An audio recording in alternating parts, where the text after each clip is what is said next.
¿sí? Ahora sí. Bien, gracias, muy amable. Entonces, lo que decía era básicamente que en la continuación de los tumores óseos vamos a hablar de un tumor que ya es conocido por ustedes, que ya lo hemos visto, que vamos a repetir de repente algunas imágenes, y es el osteosarcoma, debido a que el osteosarcoma se va a presentar en los dos extremos de la vida, tanto en la infancia como en pacientes mayores de 60 años. Son tumores óseos malignos primarios más común. La presentación típica ya la conocemos, es la lesión metafisiaria formadora de hueso alrededor de ya sea las rodillas, en pacientes de 10 a 25 años de edad y que presentan una masa dolorosa, y el segundo pico es en personas mayores de 60 años. Entonces es un refuerzo y es un refuerzo de un tema, de un tumor que ya lo conocen ustedes. Los hallazgos pues van a ser básicamente, en este caso es una radiografía, vemos esta lesión mixta lítico-esclerótica que se ve en toda la región metafisiaria, que tiene una reacción perióstica marcada con invasión de parte de tejido blando, ¿no? Su extensión podría llegar hacia la región epifisiaria, dependiendo del tamaño, pero es circunscrita netamente en las regiones metafisiarias. Esta es una lesión vista desde una placa radiográfica y el diagnóstico en este caso es un osteosarcoma. Recuerden, metafisiario, recuerden, pueden generar ángulo de Codman, recuerden, generan reacción perióstica, recuerden, generan invasión de tejido de partes blandas, tienen una zona de transición muy amplia, y invaden tejidos blandos, ¿no? En una En una resonancia magnética lo vamos a ver, la lesión. ¿Qué está pasando acá? Esta lesión a nivel de la región metafisiaria del fémur, ¿no? Que se ve marcadamente la lesión, y acá lo vemos en un corte axial, básicamente el compromiso que genera la tumoración con proceso inflamatorio y extensión hacia la parte blanda, que es esta de acá. Entonces, resonancia coronal y axial, ya que muestra la extensión del tejido blando, como ubica toditita esta parte de acá, le genera una extensión hacia esta parte de acá, es una infiltración, ya. Y en este corte coronal estamos viendo la afectación que llega inclusive en esta parte de acá hacia la región epifisiaria. Entonces es un tumor altamente agresivo, es un tumor que va a generar, que podría en muchos casos al diagnóstico ya generar metástasis, es el tumor maligno más común y que se encuentra en las dos etapas, en los dos extremos de vida. Tenemos acá otra imagen que llega a generar una alteración a nivel de la espina ilíaca, ¿ya? Y que nosotros, cuando estamos viendo toda esta lesión que se encuentra a este lado, ¿no? Y que tras la aplicación de una gammagrafía ósea. ¿Para qué nos sirve la gammagrafía ósea? ¿Qué se utiliza en la gammagrafía ósea? Pues aún se utiliza el tecnesio 99, que es un radiotrazador que se administra por vía endovenosa y que en el momento que lo pasamos por la máquina de gammagrafía nos va a generar una marcada ilustración, como en este caso la opacificación muy, muy marcada de la espina ilíaca derecha, que se confirma con la placa radiográfica, ¿no? Normalmente uno diría, pero doctor, en la gamografía no solo veo esto negro, veo también esto negro. Esto lo vas a ver negro porque es la vejiga.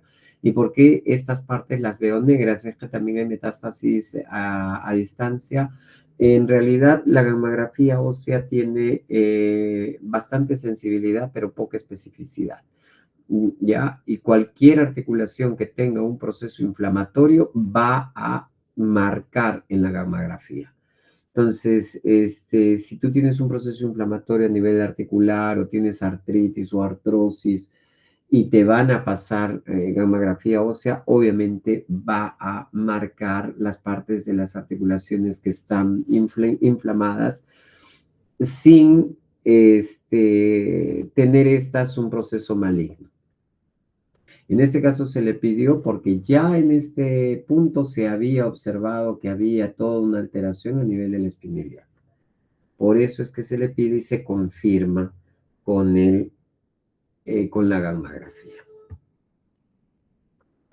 Los osteosarcomas parosteales, que también hemos hablado de estos, sarcomas que tienen su origen en la superficie del hueso, crecen principalmente en los tejidos blandos circundantes, pero también pueden infiltrarse a nivel de médula ósea. Es decir, este crecimiento del parostal es de afuera hacia adentro.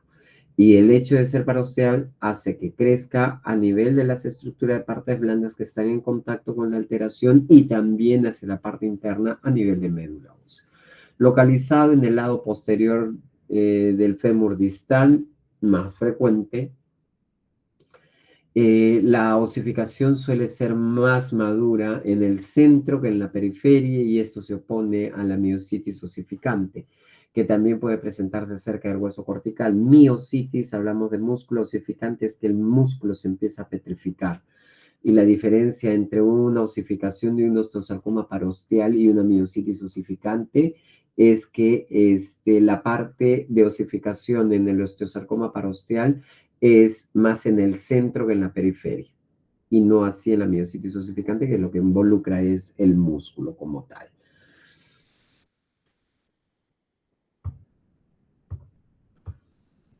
Los hallazgos de un osteosarcoma parosteal, ya lo hemos visto antes, lo volvemos a visualizar, es este crecimiento a nivel de la cortical que genera todo. La pregunta entonces podría ser, doctor, ¿y cómo yo sé que esto no es un osteocondroma? ¿O cómo no podría decir lo que es un osteocondroma? ¿Por qué? Porque el osteocondroma continúa la cortical, como ya lo hemos visto antes. Viene así y va a la continuidad y regresa, no es que hay una pérdida a ese nivel. En cambio, en este caso, no, la cortical está acá y es ese crecimiento que nace a partir de la cortical hacia afuera, involucrando partes blandas. Está más osificada, si la vemos nosotros, acá de repente, esta parte de acá es muy homogénea porque toditito se ve como radiolúcido, de repente en esta parte que ya hay una menos osificación, podría verse media heterogénea.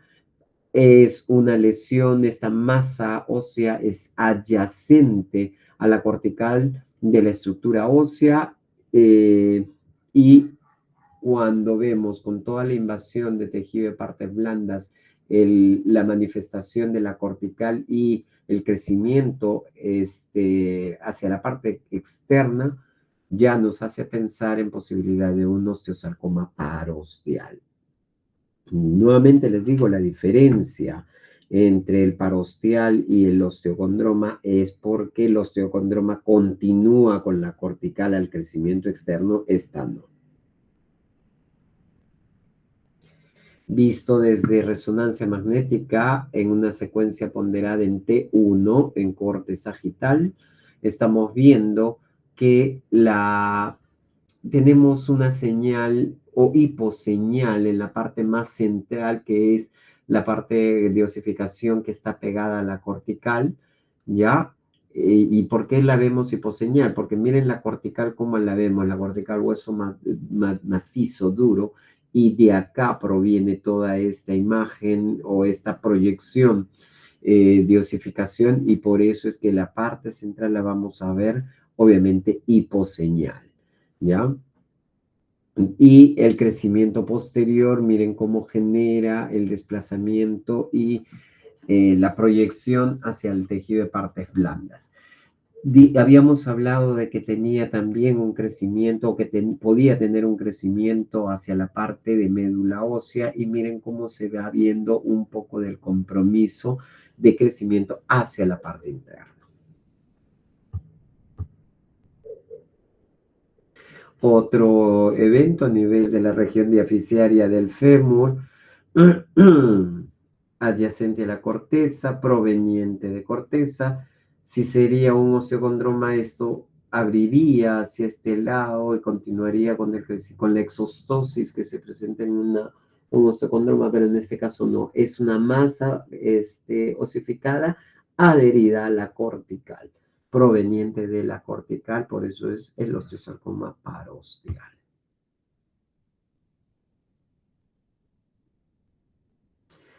Y nuevamente acá lo vemos cómo se llega a visualizar adyacente la masa yuxtacortical en la resonancia magnética. Tiene un realce periférico tras la administración de la sustancia de contraste. Esta es una secuencia ponderada, es un corte axial en una secuencia ponderada en T1 tiene saturación grasa, por eso es que se ve, un T1 debería de verse como el caso que habíamos visto anteriormente, como ¿no? Miren cómo se ve la grasa en T1, pero ¿qué pasa si yo le administro sustancia de contraste y le pongo saturación grasa, que en la secuencia ponderada en FATSAT? La grasa se suprime y vemos que tras la administración de la sustancia de contraste se tiene una captación periférica de la sustancia de contraste. ¿Ya? Vean la parte medular, se encuentra indemne, el crecimiento netamente acá es hacia la parte de afuera. Y como es pequeña, todavía no se ve que haya reacción periférica. Otra de las enfermedades que tenemos que conocer es la enfermedad de Paget. La enfermedad de Paget es un trastorno crónico de origen desconocido con un aumento de la degradación del hueso y formación de nuevo hueso desorganizado. Esto lo vamos a ver básicamente con un engrosamiento y una trabeculación muy marcada que genera deformación de la estructura ósea con engrosamiento perilesional. Las osteólisis pueden provocar osteoporosis circunscritas en el cráneo y deformidades y fracturas en cuña a nivel de los huesos largos. Siempre hay agrandamiento del hueso con apariencia gruesa de trabéculas, es decir, vamos a ver en la enfermedad de Paget que el hueso, la estructura, tiene un ensanchamiento marcado con trabeculaciones. Suelen tener aspecto mixto, que puede ser lítico o esclerótico, relativamente frecuente, que afecta entre el 3 al 4% de los individuos por encima de los 40 años y al 10% por encima de los 85 años. Entre el 70 y el 90% de las personas con la enfermedad de Paget son asintomáticas. Es una enfermedad que por casualidades de la vida vas y te haces un estudio, una placa radiográfica y automáticamente sale la parte, porque es una enfermedad que va a generar deformación de la estructura ósea. Miren, el engrosamiento marcado, la trabeculación, cómo se va engrosando, se ve. Miren esta parte del hueso púbico de este nivel, del lado izquierdo, y miren el engrosamiento que se empieza a dar en el lado derecho. La trabeculación, el engrosamiento cortical, cómo se va hacia la parte más isquiática y la parte ilíaca, ¿no? Va ascendiendo el borde del techo acetabular, prácticamente ya ha perdido la forma a este nivel por ese engrosamiento y esa trabeculación, ¿no? Entonces, esta es una enfermedad de Paget y nosotros, porque hay una triada importante, ¿no? Que debemos de conocerla. Y cuando yo veo en la placa radiográfica trabeculaciones, engrosamiento cortical, ensanchamiento de la estructura ósea y este tipo de manifestación, se le puede solicitar una gammagrafía ósea. Se le aplica el tecnesio 99 y se procede a hacer el estudio y vamos a ver claramente cómo el radiotrazador se adhiere a todo el hueso lesionado, ¿no? Entonces, la triada patognomónica de la expansión eh, ósea es, primero, expansión ósea, engrosamiento cortical y engrosamiento del hueso trabecular. ¿Ya? Esas son las tres cosas. Miren cómo se expande el hueso, cómo genera el engrosamiento de la cortical y cómo se da el engrosamiento del hueso trabecular.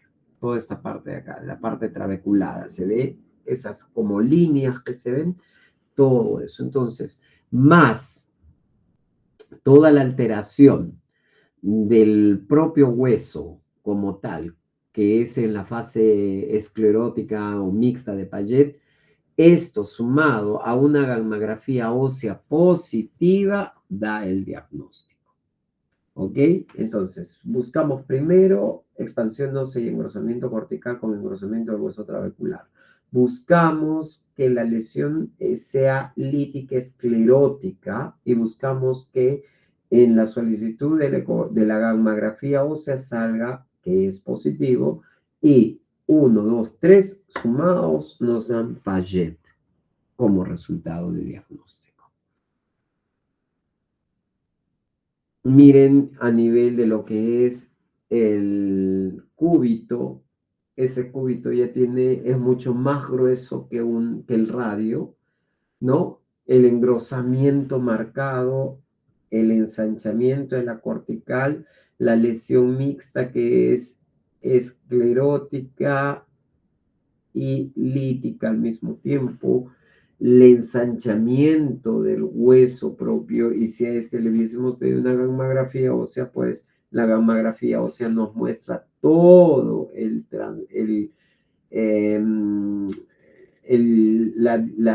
la localización de la deformación ósea y del compromiso óseo. Miren cómo el radiotrazador ha mostrado el compromiso de toditito el cúbito, ¿no? Y que en la placa radiográfica ya de por sí se ve.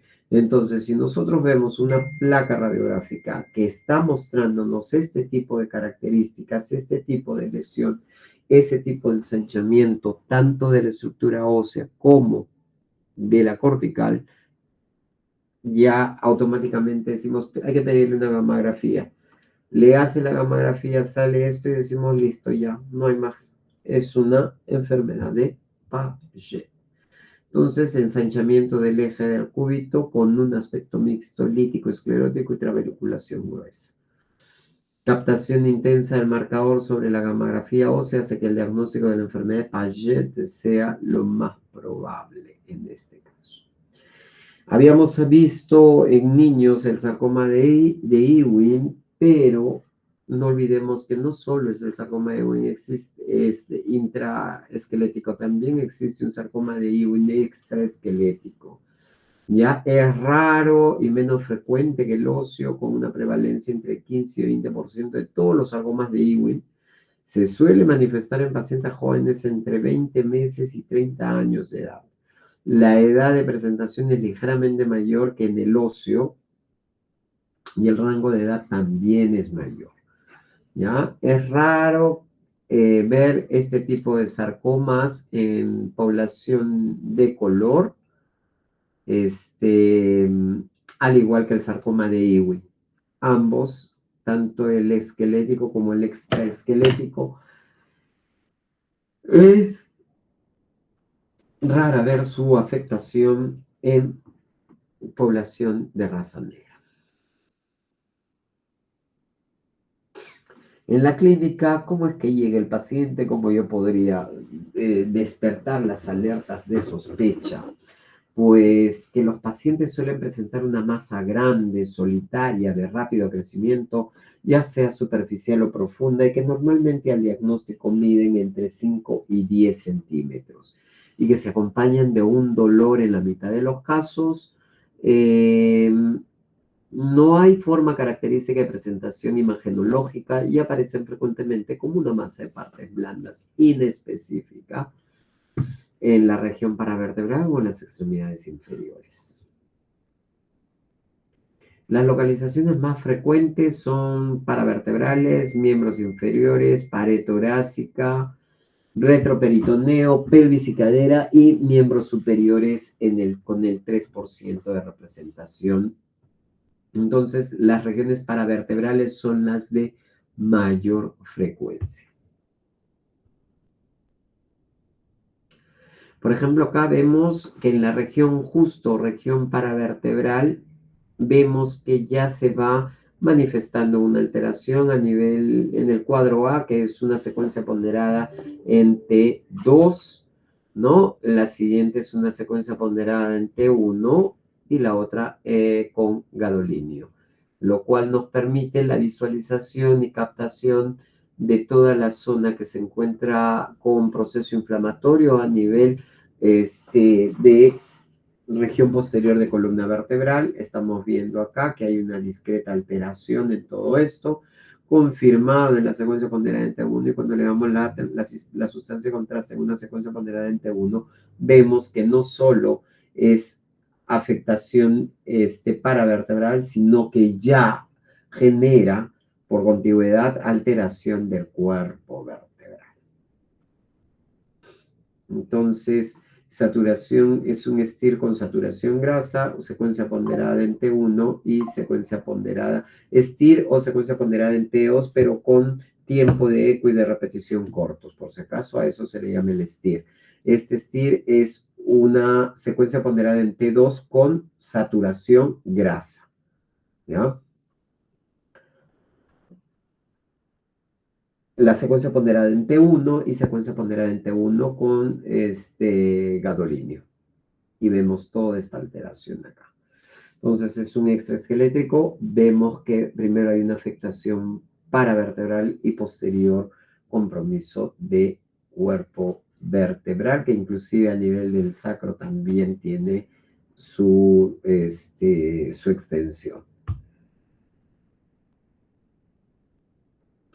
Nuevamente acá tenemos varias secuencias, secuencia ponderada en T1, secuencia ponderada en T2, secuencia ponderada en T1 con gadolinio, donde estamos viendo que hay afectación a nivel del canal medular, a este nivel, que lo vemos hiperseñal o discretamente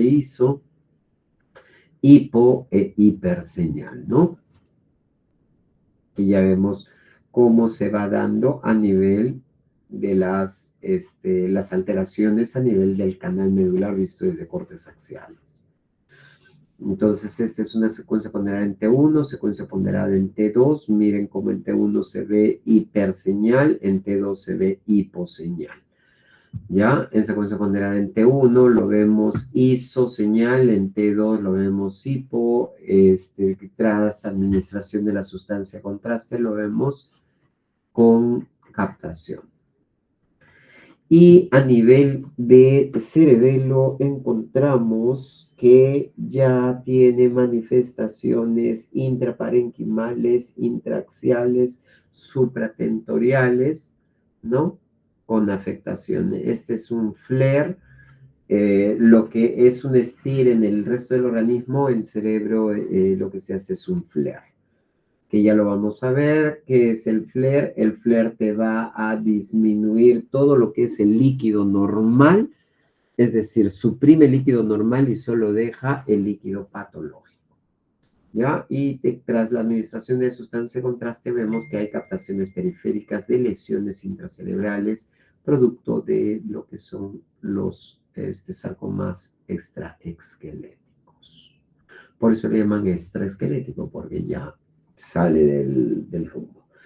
Otro de los tumores que hay que conocer son los tumores de Askin, es el sarcoma de Ewing extraesquelético o Penney, localizado en la región tóraco-pulmonar. Eso es un Askin. Procede de la migración embrionaria de las células de la cresta neural. Es una gran masa que va a afectar pared torácica con base pleural, que se asocia o que va a estar asociado con derrame pleural, con o sin dolor. Otros síntomas acompañantes suelen ser fiebres, anorexias o disminuciones de peso. Entonces, básicamente su presentación típica afecta pared del tórax. Esta masa torácica con base pleural y presencia de efusión pleural puede ser loculado, similar a una masa, el derrame, obviamente. La afectación del parénquima pulmonar se va a dar en un cuarto de los pacientes que puedan presentar el tumor de Askin. Eh, Calcificaciones son infrecuentes, intratumorales, puede estar asociado con presencia de adenopatías ciliares y mediastínicas ipsilaterales a la lesión. Puede haber neumotórax, puede darse por su afectación destrucción de los arcos costales con aumento de la actividad si se aplica el radiotrazador de tecnesio 99 y se le somete a una gammagrafía, pues vamos a ver que sí es positiva. Si nosotros queremos aplicar a una tomografía con emisión de positrones, hay que ponerle el flúor de desoxiglucosa, pero se ha visto que si se utiliza el indio 111, pentetetroido y tecnesio 99, sestamibi, vamos a poder hacer un mejor seguimiento tras el tratamiento inicial en este tipo de pacientes. Pero lo importante de quedarnos con la idea es que la masa es torácica, que se asocia con efusión pleural y pueden haber agregadas adenopatías iliares, ¿ya? Y mediastínicas del lado de la lesión. Por ahí si encontramos neumotórax, también puede estar asociado en la presencia de esta masa proveniente de la pared del tórax, que es el tumor de Aski. En la tomografía, puede visualizarse la destrucción siempre y cuando haya la presencia de destrucción de arcos costales y efusión pleural, netamente intratorácico, y cuando es extratorácico puede tener posible afectación pleural, pericárdica, diafragmática, vértebras, médula espinal, como lo hemos visto en otros casos. Los hallazgos, resonancia, se va a ver heterogénea, es una secuencia intermedia, ISO, en secuencia ponderada en T1 y hiperseñal en secuencia ponderada en T2.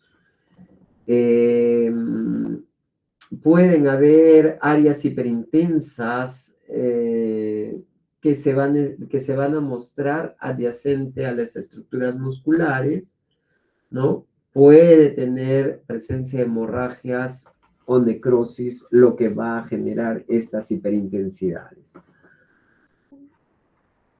¿Puede haber invasión directa de la musculatura torácica? Sí. Puede haber invasión a mediastino o pulmón también, pero cuando esto ocurre, vamos a tener en el paciente un colapso pulmonar.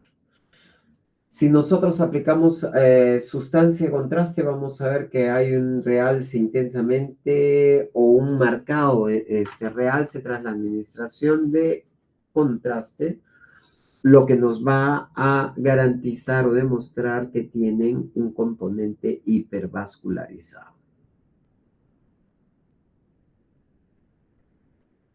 Acá vemos que hay un silencio en la parte superior de la radiografía de tórax.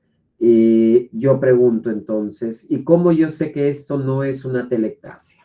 ¿Quién me puede decir?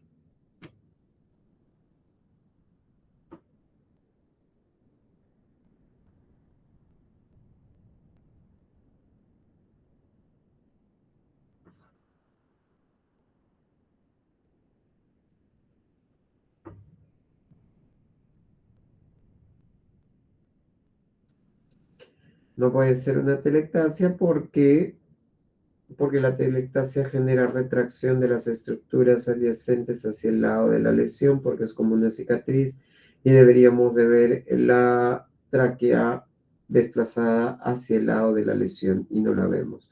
¿Cómo sabemos que esto no es una masa que está generando un efecto de masa sobre la lesión? Porque deberíamos de ver las estructuras adyacentes desplazadas hacia el lado contralateral. Entonces vemos una radiopacidad que compromete el lóbulo apical y parte del medio, ¿no?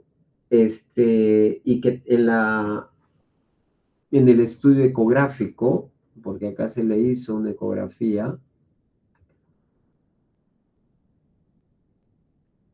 y en la ecografía, y en la ecografía estamos viendo la presencia de una imagen de densidad de parte blanda con presencia de líquido a este nivel.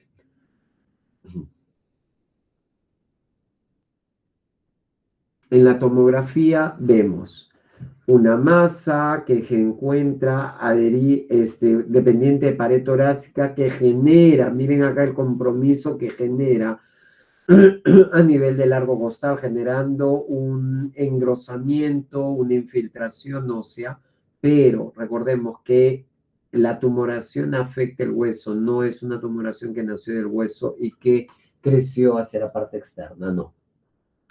Y la presencia de la efusión pleural. Entonces es una masa que la vamos a ver en tomografía heterogénea, ¿no? Y que por contigüedad y proximidad genera alteración e infiltración de las estructuras óseas.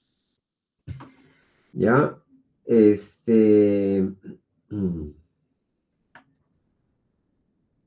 La afectación en este caso de la cuarta costilla derecha. Muy bien. Lo siguiente vendría a ser el tumor, osteomielitis, destrucción ósea y alguna otra patología más, que la veremos en la próxima clase y ahí ya viene su examen. No sé si tienen alguna pregunta.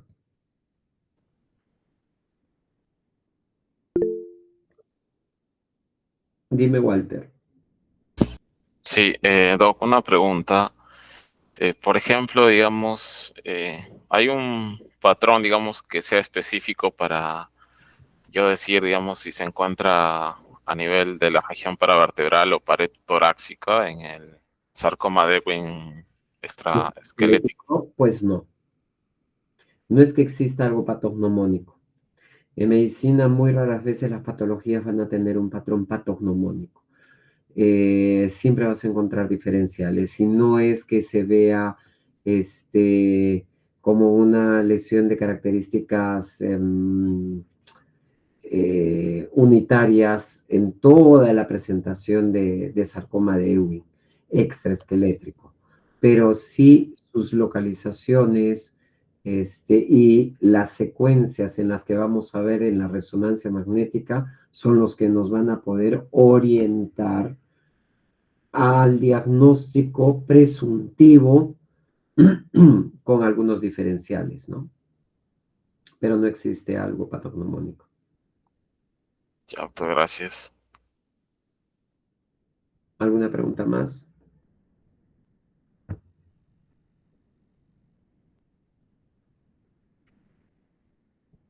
Bien. Entonces, por mi parte, nos vemos en la próxima clase que ya la vamos a coordinar con su delegado y por mi parte eso es todo. Que tengan ustedes buenas noches, buen inicio de semana. Muchísimas gracias, doctor. Buenas noches. Buenas noches.